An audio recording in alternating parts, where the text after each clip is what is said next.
Hello hi everyone, welcome to Chandan logics. ఇంట్లోనే ఉండండి, మీ ఆరోగ్యాన్ని మీరు కాపాడుకోండి, అట్లాగే ఎదుటివారి ఆరోగ్యాన్ని కూడా కాపాడండి. సో దయచేసి ఎట్టి పరిస్థితుల్లో కరోనా స్ప్రెడ్ చేయడానికి క్యారియర్స్గా మారద్దు. మాస్క్ పెట్టుకోండి, శానిటైజర్ వాడండి as much as possible. Okay, so ఈ వీడియోలో మనం ఏం తెలుసుకోబోతున్నామంటే తెలంగాణ ఎగ్జామ్లో మనకి ఇండియన్ ఎకానమీ నుంచి ఎన్ని మార్క్స్ వచ్చాయి, ప్రీవియస్గా ఎన్ని మార్క్స్ రావడం జరిగింది, దానికున్న సిలబస్ ఏంటిది, ప్రిపరేషన్ విధానం ఏంటిది, దాని గురించి మనం మాట్లాడదాం టోటల్గా. సో ఇండియన్ ఎకానమీకి సంబంధించి సో ఏం జరిగింది తెలంగాణ ఎస్ఐ ఎగ్జామినేషన్లో ప్రీవియస్గా 2016 కానీ 2018 కానీ ఈ రెండు ఎగ్జామ్లలో వచ్చినటువంటి క్వశ్చన్స్ కానీ దానికున్న వెయిటేజ్ కానీ ఇవన్నిటి గురించి మనం మాట్లాడదాం. Okay, right. So 2016 year. So 2016 preliminary, నువ్వు 2016 ప్రిలిమినరీ కనుక చూస్తే మనకు 2016 ప్రిలిమ్స్లో చూస్తే మనకి ఎన్ని క్వశ్చన్స్ వచ్చాయి అనేది మీకు కనిపిస్తుంది ఇక్కడ. 10 క్వశ్చన్స్ 2016 ప్రిలిమినరీలో 10 క్వశ్చన్స్ రావడం జరిగింది మనకి. అండ్ వాట్ మెయిన్స్లో అయితే 23 క్వశ్చన్స్ వచ్చాయి. అండ్ 2018 ప్రిలిమినరీలో 9 క్వశ్చన్స్ అండ్ వాట్ 2018 మెయిన్స్లో వచ్చేసి మనకి 20 క్వశ్చన్స్ వచ్చాయి. ఓవరాల్గా ప్రిలిమ్స్ అండ్ వాట్ మెయిన్స్కి సంబంధించిన క్వశ్చన్స్ అంటే ఆల్మోస్ట్ డబుల్లా ఉంది. ఓకే, ఇక్కడ 10 వస్తే ఇక్కడ 20, ఇక్కడ 10 వస్తే 20, ఆల్మోస్ట్ డబుల్ ఉన్నాయి. అంటే తక్కువలో తక్కువ 20 క్వశ్చన్స్ ఉన్నాయి యావరేజ్గా. ఫిలిమ్స్ అయితే సో మనం చెప్పినట్టు బాత్కి బాత్ అనమాట. ఫిలిమ్స్ ఎవరైనా క్వాలిఫై అవుతారు, రైట్. సో उसको डरने का जरूरत नहीं है ఫిలిమ్స్ మే. సో మెయిన్స్కి వచ్చేస్తే మాత్రం మనకి 20 మార్క్స్ అనేది వెయిటేజ్ ఉంది. అంటే 23 అండ్ 20 అనుకున్నా కానీ మనం యావరేజ్గా 20 మార్కులు వేసుకోవచ్చు. కనీసం ఎవరేజ్ 20 మార్కుల వెయిటేజ్ అనేది మనకి ఉంది. ఇది క్లియర్గా కనిపిస్తుంది మనకి దేనిపైన, ప్రీవియస్ క్వశ్చన్స్ పైన, అనాలిసిస్ పైన కనిపిస్తుంది. అయితే మనకి సిలబస్లో ఓన్లీ ఇండియన్ ఎకానమీ మాత్రమే ఉంది. సో నీకు వేరే ఎకానమీ చదవాల్సిన అవసరం లేదు. తెలంగాణ ఎకానమీ ఇవన్నీ లేవు, జస్ట్ ఓన్లీ ఇండియన్ ఎకానమీ. మనకి ఇండియన్ జాగ్రఫీ మాత్రమే ఉంది, అలానే ఇండియన్ ఎకానమీ మాత్రమే ఉంది. మిగతా అన్ని చదవడం వల్ల మీ టైం వేస్ట్ అన్నెసెసరీగా. So be concentrate on the only on Indian economy and what Indian geography. ఇక్కడ మనం ఇండియన్ ఎకానమీ గురించి మాట్లాడుతున్నాం మనం. సో ఇది ఉన్నటువంటి మనకి వెయిటేజ్. సో సిలబస్ చూద్దాం మరి. ఇలా ఏమేమి ఉంది అసలు సిలబస్లో, ఏమేమి కవర్ చేయాలి, what be the what syllabus ఏం కవర్ చేయాలి. దాంట్లో ఫస్ట్ ఆఫ్ ఆల్ మనకి types of the what economies. Types of the economies ఏంటిది? టైప్స్ ఆఫ్ ద ఎకానమీస్ అంటే ఎన్ని రకాల ఎకానమీస్ ఉన్నాయి. అది క్యాపిటలిస్టిక్ ఎకానమీస్, సోషలిస్టిక్ ఎకానమీకి, మిక్స్డ్ ఎకానమీస్. ఆ ఎకానమీస్ ఉన్న క్యారెక్టర్స్, ఆడమ్ స్మిత్ ఏం చెప్పాడు, కార్ల్ మార్క్స్ ఏం చెప్పడం చేయడు, జేఎం కీన్స్ ఏం చెప్పాడు. సో ఇవన్నీ కూడా మనకి ఈ టాపిక్స్లో కవర్ అవుతాయి. దేంట్లో టైప్స్ ఆఫ్ ద వాట్ ఎకానమీస్లో. రెండోది సెక్టార్స్ ఆఫ్ ద ఎకానమీ చదవాలి. ఇది క్లారిటీ ఉండాలి. సెక్టార్స్ ఆఫ్ ద ఎకానమీ మనకి లాస్ట్ ఇయర్ 2 సార్లు 2016లో కానీ 2018లో కానీ క్వశ్చన్ పడింది. సెక్టార్స్ ఆఫ్ ద ఎకానమీ మనకి ఎనీ ఎకానమీ తీసుకున్నా కానీ primary sector, secondary sector, tertiary sector ఉంటాయి. లేదా దాన్ని కొంచెం మాడిఫై చేస్తే agriculture sector, industrial sector and service sector అంటాం. సో అగ్రికల్చర్ సెక్టార్ అంటే ఏంటిది, సర్వీసెస్ అంటే ఏంటిది, ఇండస్ట్రియల్ సెక్టార్ అంటే ఏంటిది, దాంట్లో ఏమేమి వస్తాయి వాటికి సంబంధించిన ముచ్చటంతా ఉంటుంది దేంట్లో ఈ సెకండ్ దాంట్లో. ఇక థర్డ్ వచ్చేసి నేషనల్ ఇన్కమ్. ఇదే మేజర్గా మనకి కవర్ అయ్యేటువంటిది. దీంట్లో మనకి జీడిపి కానీ, నెక్స్ట్ వచ్చేసి ఏంటిది జిఎన్పి అంటే ఏంటిది, సో జీడిపి అంటే ఏంటిది, జిఎన్పి అంటే ఏంటిది, gross value added the what factor cost ఏంటిది, అండ్ రియల్ జీడిపి అంటే ఏంటిది, నామినల్ జీడిపి అంటే ఏంటిది, జీడిపి గ్రోత్ రేట్ అంటే ఏంటిది, ఇట్లాంటి అన్ని కూడా టాపిక్స్ అనేది కూడా దీంట్లోనే ఉంటాయి. దేంట్లో ఈ 3వ టాపిక్లో.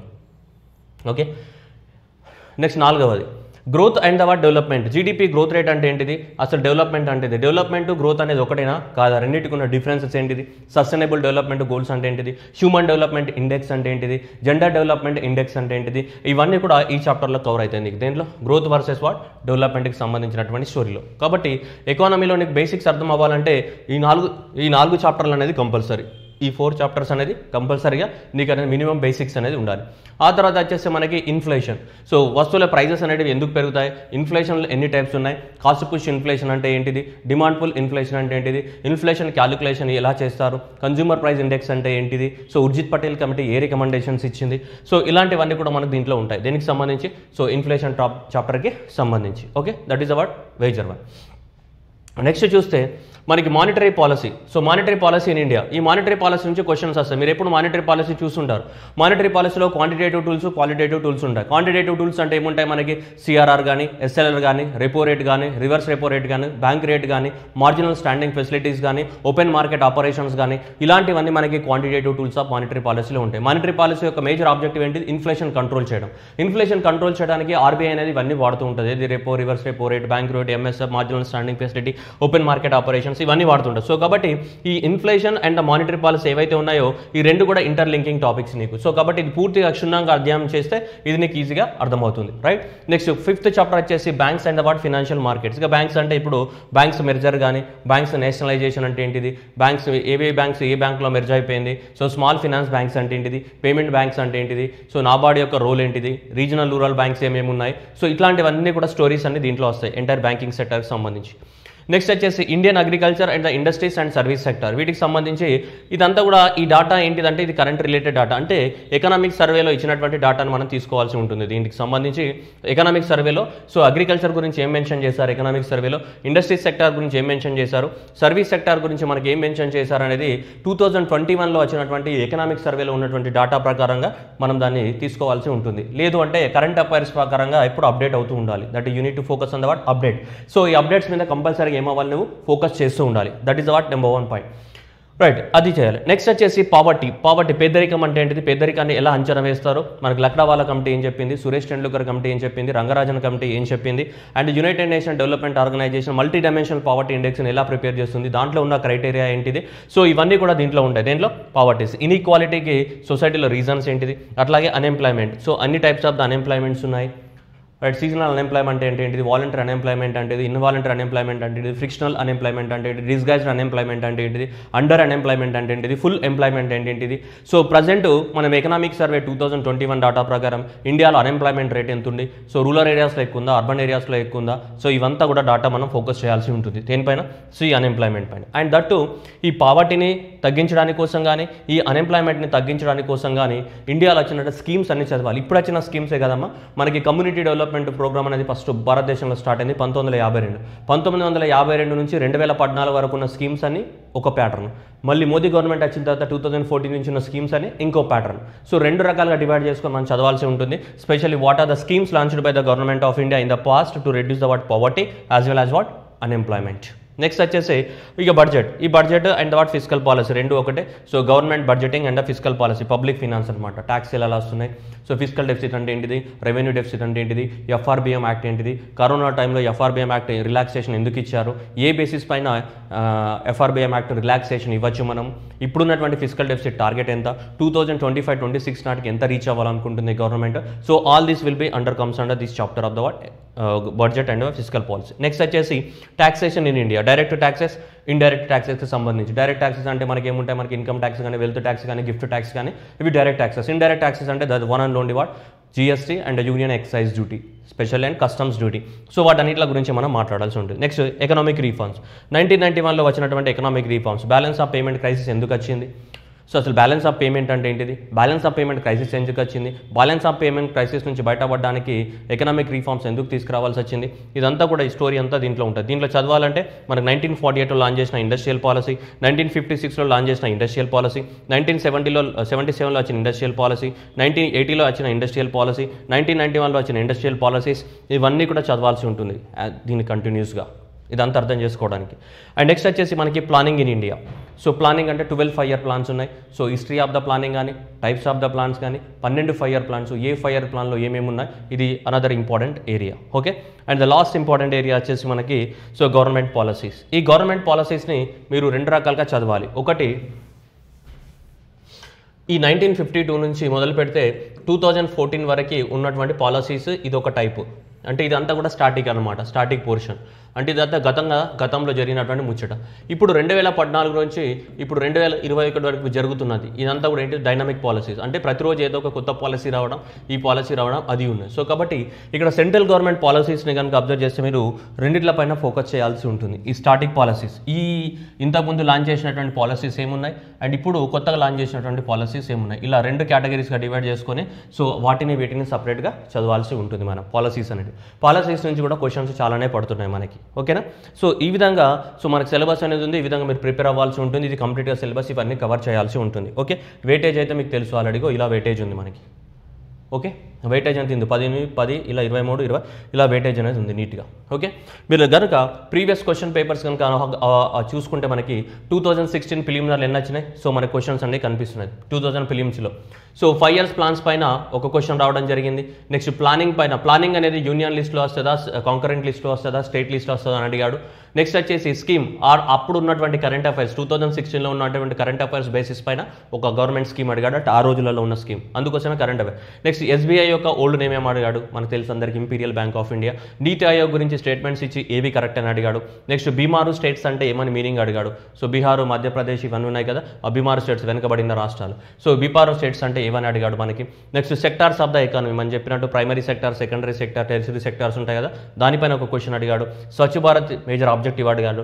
ఐఎంఆర్, ఎంఎంఆర్ అడిగాడు. స్మార్ట్ సిటీ ప్రాజెక్ట్ గురించి అడిగాడు. కన్వెన్షనల్ ఎనర్జీ సోర్స్ ఏదని కింద అడిగాడు. 4 ఆప్షన్స్ ఇచ్చేసి ఇందులో కన్వెన్షనల్ ఎనర్జీ రిసోర్సెస్ ఏదని అడగడం జరిగింది. ఇది జాగ్రఫీలో అనుకోవచ్చు, లేదంటే ఎకానమీలో అనుకోవచ్చు, మీ ఇష్టం, రెండింటిలో వస్తాయి. కొన్ని క్వశ్చన్స్ మనం డిఫరెన్షియేట్ చేయలేము. సో ఇది మనకి 2016 ప్రిలిమినరీలో ఇచ్చినటువంటి క్వశ్చన్స్, అన్ని బేసిక్ క్వశ్చన్స్ ఇచ్చాడు, పెద్దగా టఫ్ క్వశ్చన్స్ అంటే కాదు, ఇవన్నీ కూడా మినిమం ఐడియా. మెయిన్స్లో చూస్తే మనకి దాదాపు 23 క్వశ్చన్స్ రావడం జరిగింది. అప్రాక్సిమేట్గా 23 క్వశ్చన్స్ ఇచ్చాడు. ఒకటి రెపో రేట్ యొక్క డెఫినేషన్ ఏందని అడిగాడు. So what is mean by repo rate యొక్క డెఫినేషన్ ఏంటిదని అడగడం జరిగింది. అట్లాగే 2016 సంవత్సరంలో అప్పుడు కరెంట్ అఫైర్స్లో సంబంధించి గోల్డ్ మానిటైజేషన్ స్కీమ్ అనేది ఆ టైంలోనే లాంచ్ చేశారు. 2016లోనే మన గోల్డ్ మానిటైజేషన్ స్కీమ్ అనేది రావడం జరిగింది. కాబట్టి ఆ టైంలో అది కరెంట్ అఫైర్స్ కాబట్టి అలా అడగడం జరిగింది, గోల్డ్ మానిటైజేషన్ స్కీమ్. అట్లాగే అప్పట్లో ఒక నవరత్న కంపెనీ కూడా అడిగాడు, ఎందుకంటే అది ఆ టైంలో న్యూస్లో ఉంది, దాని గవర్నమెంట్ అనేది సో నవరత్న అప్గ్రేడ్ చేయడం జరిగింది. ఆ టైంలో న్యూస్లో ఉంది కాబట్టి ఈ రెండు కూడా కరెంట్ అఫైర్స్ బేసిస్ పైన అడగడం జరిగింది. అట్లాగే లిబరలైజేషన్, ప్రైవేటైజేషన్, గ్లోబలైజేషన్ దీనికి సంబంధించిన మీనింగ్ అడిగాడు. అట్లాగే సర్వీస్ సెక్టార్ గురించి ఇండియాలో 4 స్టేట్మెంట్స్ ఇచ్చి ఏవి కరెక్ట్ అని అడిగాడు. అట్లాగే పావర్టీ గురించి కూడా స్టేట్మెంట్స్ ఇచ్చి ఏవి కరెక్ట్ అని అడిగాడు. అగ్రికల్చర్ రెవల్యూషన్స్ గురించి అడిగాడు. మనకు ఉంటాయి రెయిన్బో రెవల్యూషన్, లేకుంటే మనకి yellow revolution, black revolution, saffron revolution, grey revolutions, blue revolution, ఇవి రెడ్ రెవల్యూషన్, ఇవన్నీ ఉంటాయి, పింక్ రెవల్యూషన్, వాటి గురించి. నెక్స్ట్ ఆపరేషన్ ఫ్లడ్, మీ అందరికీ తెలుసు operation flood is nothing but white revolution, పాల ఉత్పత్తిని పెంచేది, దాని గురించి అడిగాడు. మళ్ళీ స్వచ్ఛ భారత్ గురించి మళ్ళీ అడిగాడు. మళ్ళీ బిజినెస్ సైకిల్లో మనకు ఉంటాయి కదా, రిసిషన్ కానీ, భూము కానీ, రిసిషన్ కానీ, రైట్, డిప్రెషన్ కానీ, రికవరీ కానీ, ఇలా స్టేజెస్ ఉంటాయి బిజినెస్ సైకిల్, అవి అడిగాడు. మైగ్రేషన్ గురించి ఒక క్వశ్చన్ అడగడం జరిగింది. And physical quality of the life index గురించి క్వశ్చన్ అడిగాడు 12. దాంతోపాటు జీడిపి గురించి 4 స్టేట్మెంట్ ఇచ్చి ఏది కరెక్ట్ అన్నాడు. అట్లాగే జిఎన్పి గురించి స్టేట్మెంట్స్ ఇచ్చి ఏది కరెక్ట్ అన్నాడు. 1991 ఎకనామిక్ రీఫార్మ్స్ మీద మనకి అసెర్షన్ రీజన్ క్వశ్చన్ వేసాడు ఒకటి. గ్లోబలైజేషన్ అనే పదానికి మీనింగ్ ఏందని అడిగాడు. సో ఇంపార్టెంట్ ఎకనామిక్స్లో వాళ్ళు రాసిన బుక్స్ ఏంటి అని అడిగాడు. ఒకటి పావర్టీ మీద స్టేట్మెంట్స్ ఇచ్చి మళ్ళీ అవన్నీ కరెక్టా కాదు, 2 క్వశ్చన్స్ వచ్చాయి పావర్టీ మీద. జనరల్గా 6వ క్వశ్చన్ చూసినా కానీ మీరు 2 క్వశ్చన్స్ రావడం జరిగింది పావర్టీ మీద. అట్లాగే డిస్గైజ్డ్ అన్ఎంప్లాయ్మెంట్కి మీనింగ్ ఏదని అడిగాడు. అట్లాగే నెక్స్ట్ అంటే పబ్లిక్ ఫినాన్స్ అంటే బడ్జెట్ నుంచి ఒక క్వశ్చన్ అడిగాడు. ఇండైరెక్ట్ ట్యాక్సెస్ నుంచి ఒక క్వశ్చన్ అడిగాడు జీఎస్టీ బేసిస్ పైన. సో ఏవేవి ఇండైరెక్ట్ ట్యాక్సెస్ అని ఒక లిస్ట్ ఇచ్చేసి which of the following indirect taxes అని ఒక క్వశ్చన్ అడిగాడు. క్యాష్ రిజర్వ్ రేషియోకి డెఫినేషన్ అడగడం జరిగింది. బ్యాలెన్స్ ఆఫ్ ద పేమెంట్ గురించి స్టేట్మెంట్స్ ఇచ్చి ఏవి కరెక్ట్ అని అడగడం జరిగింది స్టేట్మెంట్స్. ఇవి దాదాపు మనకి 23 క్వశ్చన్స్ అనేవి ఎకనామిక్స్ నుంచి రావడం జరిగింది. 2016లో జరిగిన ముచ్చట ఇది. ఓకే, 2016లో ఇలా మనకి రకరకాల క్వశ్చన్. ఇందులో చూస్తే సార్ ఇవన్నీ క్వశ్చన్స్ ఆన్సర్ చేయొచ్చా అంటే కరెక్ట్గా చదివితే మాత్రం అన్ని క్వశ్చన్స్ ఆన్సర్ చేయొచ్చు. ఎందుకంటే ఎకనామిక్స్కి లాజిక్ అనేది ఎక్కువ వర్కౌట్ అవుతుంది. లాజిక్ అనేది నువ్వు కరెక్ట్గా ఆలోచిస్తే ఎక్కువ వర్కౌట్ అవుతుంది ఇక్కడ. సో కాబట్టి నీకు తక్కువలో తక్కువ 23 క్వశ్చన్స్ వచ్చినాయి. 23 క్వశ్చన్లో నువ్వు ఎంత తక్కువలో తక్కువ అనుకున్నా కానీ నువ్వు బాగా చదివితే స్కోరింగ్ అనేది 15 అనేది మినిమం రావడానికి అవకాశం ఉంటుంది, తక్కువలో తక్కువ. ఎందుకంటే మోస్ట్ ఆఫ్ ద క్వశ్చన్ కొన్నిసార్లు కరెంట్ అఫైర్స్ నుంచి పడడానికి కూడా అవకాశాలు ఎక్కువ ఉంటాయి. సో ఇలా మనకి తక్కువలో తక్కువ 15 స్కోర్ చేయడానికి అవకాశం కూడా ఉంటుంది. ఓకేనా. నెక్స్ట్ మళ్ళీ జిఎస్టీ గురించి కూడా స్టేట్మెంట్స్ ఇచ్చి ఏవి కరెక్ట్ అన్నాడు ఫిలిమ్స్లో. 2018 ఫిలిమ్స్లో నాబార్డు గురించి, అప్పట్లో నాబార్డుకి ఫండింగ్ ఇచ్చింది సెంట్రల్ గవర్నమెంట్. సో నాబార్డు గురించి కరెంట్ అఫైర్స్ బేసిస్ పైన క్వశ్చన్ అడిగాడు. ఫినాన్స్ కమిషన్ గురించి స్టేట్మెంట్స్ ఇచ్చాడు. నీతి ఆయోగ్ గురించి స్టేట్మెంట్స్ ఇచ్చి ఏవి కరెక్ట్ అన్నాడు. సో ఇంటిగ్రేటెడ్ జిఎస్టీ గురించి కూడా ఏమి స్టేట్మెంట్స్ ఇచ్చి ఏవి కరెక్ట్ అన్నాడు. అట్లాగే యూరోపియన్ బ్యాంక్ అనేది అప్పుడు న్యూస్లో ఉంది. న్యూస్లో ఉండడం వల్ల యూరోపియన్ బ్యాంక్ మీద క్వశ్చన్ అడిగాడు. స్కీమ్స్ మ్యాచ్ ద ఫాలోయింగ్ అడగడం జరిగింది. So British rule conditions, Indian economic conditions, British వాళ్ళు రూల్ చేసినప్పుడు ఎలా ఉండే అని అడిగాడు. ఇంకొక క్వశ్చన్ అనేది ఒకటి కరెంట్ అఫైర్స్ బేసిస్ పైన అడగడం జరిగింది. టోటల్గా ఇలా మనకి 9 క్వశ్చన్స్ అనేది రావడం జరిగింది. ఎప్పుడు 2018 ప్రిలిమినరీలో, 2018 ప్రిలిమ్స్లో. నెక్స్ట్ 2018 మెయిన్స్లో చూస్తే మనకి 20 క్వశ్చన్స్ వచ్చాయి. 2018 మెయిన్స్లో చూస్తే ఒకటి ఆధార్ పాన్ లింక్. సో మనకు ఖచ్చితమైంది కదా, ఆధార్ పాన్ కార్డ్ లింకింగ్ అనేది కంపల్సరీ అయింది కదా. సో ఇది ఏ సెక్షన్ ఇన్కమ్ ట్యాక్స్ యాక్ట్ ప్రకారం ఏ సెక్షన్ ప్రకారం Aadhaar and the pan link mandatory అని అడగడం జరిగింది. సో అప్పట్లో 2018 డిసెంబర్లో మనకి పీఎం కిసాన్ స్కీమ్ లాంచ్ చేయడం జరిగింది కాబట్టి దాని మీద స్టేట్మెంట్స్ ఇచ్చి ఏవి కరెక్ట్ అన్నాడు. ఓకే, సో ఇండియాకి సంబంధించిన ఇది స్టాటిస్టికల్ డాటా అడిగాడు. ఇది exports from the what India నుంచి ఏవి ఎక్కువ మొత్తంలో ఎక్స్పోర్ట్స్ ఉన్నాయని అడిగాడు. Next schemes match the following అడిగాడు. అట్లా 1991 సంవత్సరంలో మనకు బ్యాలెన్స్ ఆఫ్ పేమెంట్ క్రైసిస్ వచ్చినప్పుడు భారతదేశంలో ఉన్నటువంటి 4x రిజర్వ్స్ ఏమున్నాయని చెప్పేసి ఇది కొంచెం క్రిటికల్ క్వశ్చన్ అసెషన్ రీజన్ ఫామ్లో అడగడం జరిగింది. అట్లాగే నేషనల్ ఫుడ్ సెక్యూరిటీ మిషన్ యొక్క టార్గెట్ ఏందని అడిగాడు. అట్లాగే ఆధార్ ఎనేబుల్డ్ పేమెంట్ సిస్టమ్ గురించి అడిగాడు. నేషనల్ శాంపుల్ సర్వే ఆర్గనైజేషన్ గురించి ఒక క్వశ్చన్ అడిగాడు. షేర్స్ అండ్ డిబెంచర్కి డిఫరెన్స్ అడిగాడు. GST and the integrated GST గురించి క్వశ్చన్ అడగడం జరిగింది. అట్లాగే ఇండస్ట్రీస్ గురించి ఒక క్వశ్చన్ అడిగాడు. మాలేగ్యామ్ కమిటీ ఏ పర్పస్ అపాయింట్ చేశారని అడిగాడు. మళ్ళీ పావర్టీ మీద అపాయింట్ చేసిన కమిటీ ఏదని అడిగాడు. లైసెన్స్ రాజ్ సిస్టమ్ ప్రకారం సో మనకి 1991 ఎకనామిక్ రీఫార్మ్స్ వచ్చిన తర్వాత వేటికి లైసెన్స్ కంపల్సరీ అనేది ఒక క్వశ్చన్ అడిగాడు. మళ్ళీ స్కీమ్స్ అది కూడా దేంట్లో కరెంట్ అఫైర్స్కి సంబంధించిన స్కీమ్ అడిగాడు.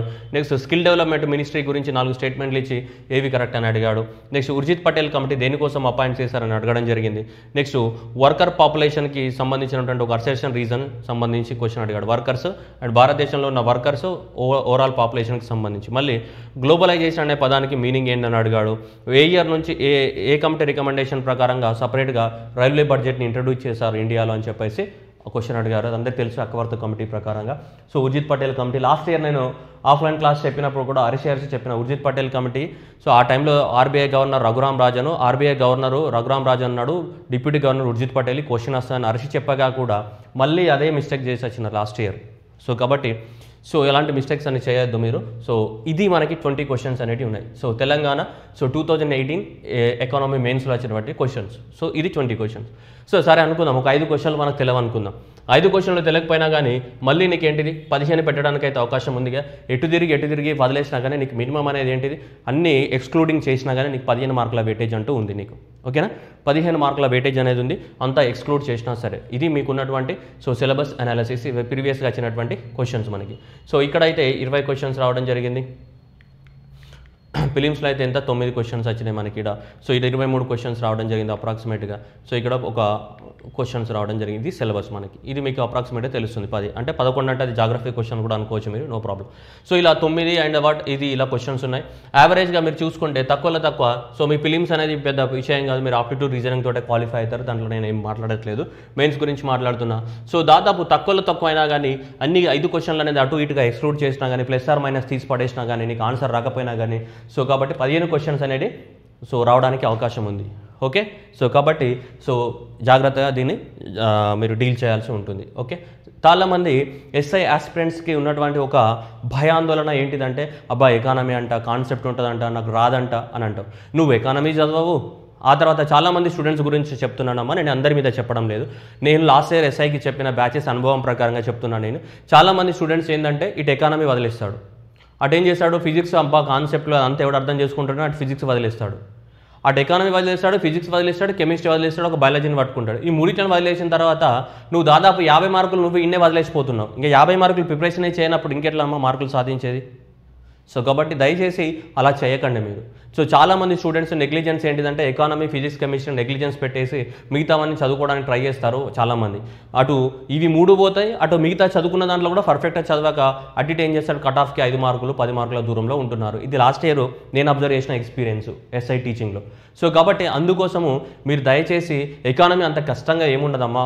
ఎకానమీ ఏంటిదంటే వన్ టైం అండర్స్టాండింగ్, ఒకసారి అండర్స్టాండ్ అయిందంటే నీకు అది ఎప్పటికీ గుర్తుంటుంది. ఓకేనా, సో కాబట్టి దయచేసి నెగ్లిజెన్స్ అనేది చేయకండి. సో మీకు ఎక్కువ మొత్తంలో స్కోర్ చేయడానికి అవకాశాలు ఉన్నాయి దీంట్లో కూడా. So okay right. సో ఇది మనకి ఉన్నటువంటి సిలబస్ మీద కూడా మీకు కంబైండ్ అనేది ఉండాలి. ఓకే, సో మీకు కనుక ఎవరికైనా ఎకానమీ సిలబస్ అనేది సో మేము ప్రిపేర్ అవుతాం సార్ మాకు కూడా 15 మార్కులు కావాలి సార్ అనుకుంటే సో చందన్ లాజిక్స్లో ఎకానమీ కోర్స్ అనేది ఉంది, పూర్తి స్కోర్ అనేది. సో 777 రూపీస్ తోటి మీకు 4 months వ్యాలిడిటీ అవుతుంది.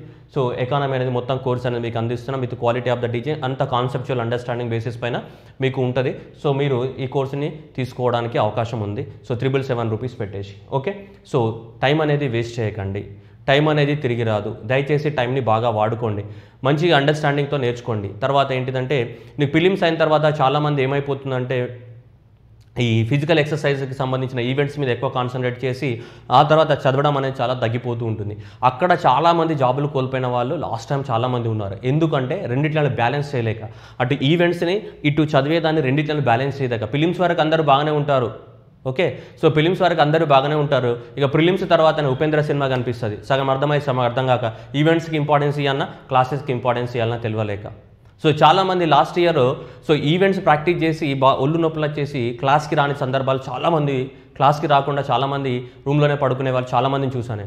సో కాబట్టి అందుకోసం మీరు ఏంటిదంటే మీకు ఎప్పుడైతే మనకి ఫిలిమ్స్ అయిపోయిన తర్వాత ఈవెంట్స్ టైం ఉంటుందో ఆ ఈవెంట్స్ టైంలో గ్రాడ్యువల్గా నువ్వు చదువుకోవడానికి ఇచ్చే టైం అనేది తగ్గిపోతూ ఉంటుంది. కాబట్టి దానికన్నా ముందే మీరు ప్రిపరేషన్ మొత్తం కంప్లీట్ చేసుకుంటే ఈవెంట్స్ నీకు ఫిలిమ్స్ అయిపోయిన తర్వాత నువ్వు ఈవెంట్స్ ప్రాక్టీస్ చేసుకుంటున్న టైంలో నువ్వు రివిజన్ అనేది చేసుకుంటే నీకు అద్భుతంగా ఉంటుంది. అప్పుడు ఫలితం అనేది ఖచ్చితంగా వస్తుంది. సో కాబట్టి మీరందరూ కూడా ఈ ఆఫర్ని, సో మీకు ఇష్టమైతే మీరు ఈ ఆఫర్ని అవైల్ చేసుకోవచ్చు, ఓకేనా.